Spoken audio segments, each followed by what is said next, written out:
Salut les amis, comment ça va bien? Ça me fait plaisir de vous retrouver pour ce 9e épisode. Bon, alors, avant toute chose, je tenais à vous remercier pour vos abonnements. Je suis pas du genre à pleurer pour en avoir, je préfère vous laisser votre libre arbitre. C'est pour ça que quand vous vous abonnez, ça me fait super plaisir. Alors, cet épisode, il va être chargé. Je pense même que ça va être l'épisode le plus chargé de la saison 1 pour l'instant. Je vais commencer avec la chambre ouest, la récolte des melons. Ensuite, je vais en déguster un. Je vais également sortir le dernier framboisier sur le balcon. Je vais virer les restes du melon. Et dans la chambre est, je vais sortir les agrumes. Et je vais également vous faire le comparatif des fraises en extérieur par rapport aux fraises en intérieur. Et il y aura même une dégustation surprise pour la conclusion. Bon, alors là les amis, vu la liste des choses qu'il y a à faire, je pense que le meilleur, c'est d'y aller tout de suite maintenant. Ok, c'est parti pour la récolte des melons. Alors, normalement, j'aurais dû le faire dans 2 jours. Sauf qu'il n'y a même pas 10 minutes, je suis rentré du taf. Il y avait une énorme odeur de melon dans l'appartement, beaucoup plus forte que d'habitude. Là, je me suis dit, c'est pas normal. Donc, je suis venu voir dans la chambre ouest et j'ai trouvé un melon qui est tombé de lui-même. Donc ça veut dire qu'il est archi mûr. D'ailleurs, je vais le déguster à la fin de cette vidéo. Et je vais récolter les autres. Alors, pour accéder plus facilement au melon, j'ai ouvert les 2 trappes sur le côté.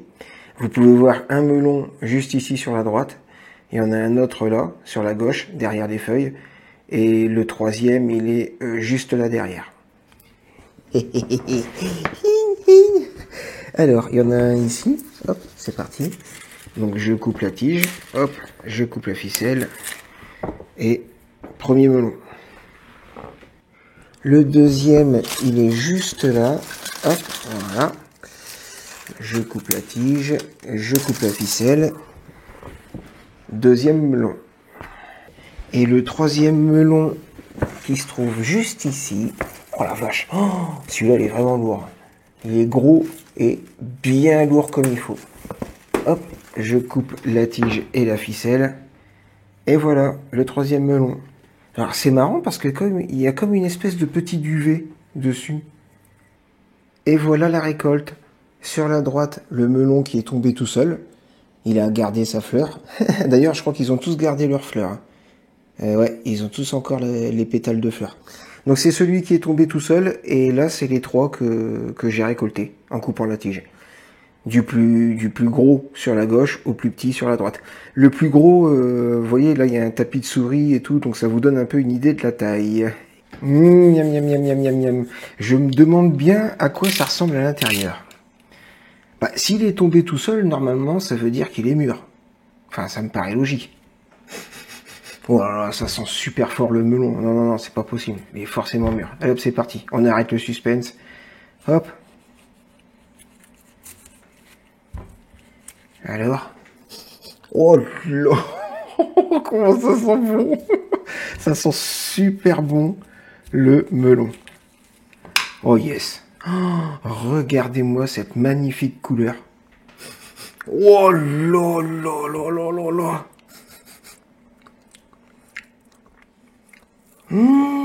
Ok. Ah, ça fait trop plaisir. Ok, je vais quand même vous faire une petite vidéo dégustation. Hein. Donc, j'ai sorti toutes les graines, là, ici. Là, je vais les récupérer. Et on y va, c'est parti. Donc ça, c'est un melon qui a entièrement poussé avec de la Monroucou.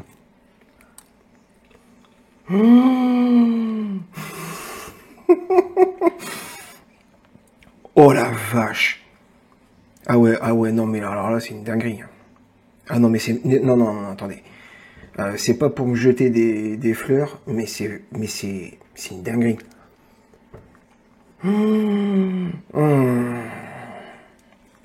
Petit, mais alors... Oh la vache. Oh là là là là. Les gens qui se posaient la question, est-ce que c'est possible de faire des fruits et des légumes en appartement? Sans aucun problème. Vous voyez, là, je suis en train de manger des melons que j'ai fait moi-même. Ok les amis, j'ai tellement aimé le melon que j'ai décidé de vous faire le déplacement du framboisier entièrement en américain des États-Unis d'Amérique. C'est un clin d'œil à mon frère de cheveux Mikey Mike, un américain des États-Unis qui achète des box de stockage. Comme moi, Mikey Mike dispose d'une capillarité faciale qu'on appelle une barbe, et sa famille a été salement touchée par le lupus. Punaise, pauvre Mikey Mike. Ok, ça va être compliqué, vous savez, parce que les deux branches principales font plus de 5 pieds de long. Et je veux pas les casser. Ok, il faut que je sorte les plantes carnivores parce que j'ai besoin d'espace. Beaucoup d'espace. Donc je les bouge. Et c'est parti. Je le sors de là. Et on y va. Et maintenant, j'ai juste à le faire glisser jusqu'au balcon. Glisser jusqu'au balcon. Glisser jusqu'au balcon. Glisser jusqu'au balcon. Glisser jusqu'au balcon. Et voilà, le framboisier est en place, accroché comme l'autre, en espérant qu'il me fasse des bonnes grosses framboises américaines des États-Unis d'Amérique.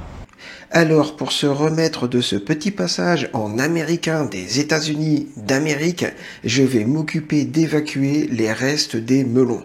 Alors, bien évidemment, je vais vous faire un time-lapse, parce que je pense que ça va prendre pas mal de temps. Allez hop, c'est parti!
Nickel, après ce nettoyage de la chambre ouest qui m'a pris à peu près 3 quarts d'heure, heureusement que je vous ai fait un time-lapse, et ben maintenant on va s'occuper de la chambre est. Alors c'est simple, je vais sortir les plantes qui sont à l'avant pour pouvoir accéder plus facilement aux agrumes, et les agrumes je vais les mettre sur le balcon. Au passage, je vais les peser parce qu'ils sont quand même bien lourds, et par curiosité j'ai envie de savoir combien ils pèsent. Allez hop, c'est parti. Donc l'herbe à chat, je vais la mettre juste là sur le côté. Bon, maintenant on va bien se marrer parce que c'est quand même bien lourd. Donc on va commencer par lui. Allez hop. Le clémentinier. Oh la vache, on doit bien faire... Ça pèse combien? Oh punaise. Ah, ça doit faire au moins 15 kilos, facile. Ah ouais, je pense... Ouais, 15 kilos. On va le peser. J'ai ramené une balance. Enfin, j'ai ramené ma balance. On va regarder un petit peu combien ça pèse. Hop là. Ok. Faire attention. Combien il dit? 11 kilos. Ah ouais, 11 kilos. Moi, j'aurais dit plus. Ok, pourquoi pas. On va peser le citronnier. Alors, donc le clémentinier fait 11 kilos. Et le citronnier... Hop là, faire attention. Alors, combien il pèse, lui? Oh, je dirais que... Il est peut-être un petit poil plus léger. Peut-être genre 10 kilos. Si le clémentinier pèse 11 kilos, vu le poids qu'il faisait comme ça, là, je dirais que lui, il doit faire... Il fait combien, lui? Quoi, qu'est-ce qu'il y a? C'est pas assez lourd, c'est ça? Alors, il fait combien? Il fait 10,2. Ah, je suis pas mauvais. Bon, bah, je vais les évacuer sur le balcon, et puis je verrai comment je vais réorganiser les deux chambres. Le fameux balcon, avec mes deux gros chats qui en profitent. Alors, sur la droite, on a le premier framboisier. Sur la gauche, le deuxième framboisier. Là, ici, dans le coin droit, j'ai mis le citronnier. Et juste à côté de lui, j'ai mis le clémentinier. Il va falloir que je pense, dans les jours qui viennent, à mettre des billes d'argile pour protéger le terreau des éclaboussures quand il pleut. Et on croit en Dame Nature, on espère qu'elle sera généreuse et qu'elle me donnera au moins un citron. Franchement, si j'arrive à avoir ne serait-ce qu'un seul citron, ça serait parfait.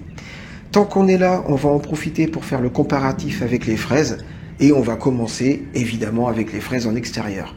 Donc les charlottes, elles sont plutôt pas mal, hein. Les feuilles, elles sont bien vertes. Il y a pas mal de petites fleurs. Il y a même une petite fraise qui est en train de se former, juste là, hein. Bon, elle n'est pas très grosse, mais c'est le début. Et les maras des bois, juste à côté. Alors, bon, il y a un petit peu moins de fleurs, hein, mais bon, ça, c'est aléatoire, hein. De toute façon, il y a beau y avoir un petit peu moins de fleurs. Tenez, regardez, vous voyez là, il y a quand même une fraise qui est en train de se former. Alors, je pense que je vais vous les filmer par le dessus quand même, histoire que vous ayez un bon visuel. Parce que franchement, quand je vais vous montrer les fraises en intérieur, vous allez halluciner de la différence de taille. Comme vous pouvez le constater, j'ai légèrement réorganisé la chambre ouest. J'ai mis les 2 jardinières de fraises au milieu et 2 rangées de plantes carnivores de chaque côté pour les protéger. Et dans la chambre est, il ne reste que l'herbe à chat et l'aloe vera. Alors, vous avez déjà dû remarquer que les fraises en intérieur sont largement, mais alors très largement plus grosses que celles en extérieur, hein, ne serait-ce qu'au niveau de la largeur des feuilles. Et maintenant, je vais vous montrer au niveau des fraises. Alors, il y en a déjà plusieurs, hein. Voilà, vous voyez ici, là, des petites fraises blanches. Voilà. Oh, ça commence même à prendre des couleurs. Donc, il n'y a pas photo. Les fraises en intérieur sont très largement en avance par rapport à celles en extérieur. Bon, en même temps, je m'en doutais, hein. J'en étais quasiment sûr. Je voulais pas vous spoiler le truc, mais c'était évident. Oh la vache. Et celle-là, dans quelques jours, je peux la manger, hein. Oh, il y en a une autre derrière, là. Il y en a encore une là-bas. Hop. Alors, je vais pas vous faire tout le tour, hein, je l'ai déjà fait au préalable, j'en ai compté 28. Aussi bien prêtes à être mangées qu'à l'état de fleurs. Donc, oh la vache, la taille des feuilles, c'est monstrueux, quoi. Celle-là, c'est vraiment la plus... Vous voyez, je mets ma main... Ah, attendez, je vais mettre ma main en dessous. Voilà, comme ça, vous avez à peu près une idée de la taille de la feuille. Bon, après, c'est normal, hein, parce que forcément, en intérieur, le soleil, il est H24. C'est du soleil artificiel, mais il est là en permanence. Alors qu'en extérieur, bah, des fois, il y a des nuages, il fait pas beau. Ici, en intérieur, je contrôle la force du vent. Donc, j'ai une ventilation qui fait que les fraisiers, ils bougent très légèrement. Alors qu'en extérieur, bah, des fois, il y a des grosses rafales de vent. Enfin, bref, je suis pas du tout surpris du résultat. Et je peux vous garantir que si vous remplissez une chambre de culture avec que des fraisiers, vous êtes en autonomie totale. Et vous pouvez faire entre... Oh la vache, oh, facile 5-6 fraises par jour, sans problème. Et voilà les amis, c'est la fin de cette vidéo, j'espère qu'elle vous a plu. En tout cas, moi, ça m'a fait plaisir de vous retrouver. Alors, la dégustation surprise pour la conclusion, évidemment, c'est la dégustation de l'herbe à chat par mes 2 gros chats. Zion, Minette, Zion, Minette, qui c'est qui veut de l'herbe à chat? Qui c'est qui veut de la... Oui, tiens, mon cœur. Et ton frère, il est où? Tu sais pas où est-ce qu'il est? Zion. Miam, miam, miam, miam, miam. Ah, il arrive. Oh, c'est un petit pépé. Zion, il a 12 ans... 12 ans 3 quarts. Tu veux de l'herbe à chat, mon gros? Tiens. C'est quoi ça? Ça, c'est de l'herbe à chat pour le gros chat, ça. Tiens, sans l'odeur. Ouh là là. Ouh, ça sent bon, ça. C'est bon, ça? Oui, tu te régales. Oh oui, c'est très très bon. Et voilà les amis, bon bah moi je vous souhaite une bonne fin de semaine, un bon week-end, je vous dis ciao et à la prochaine.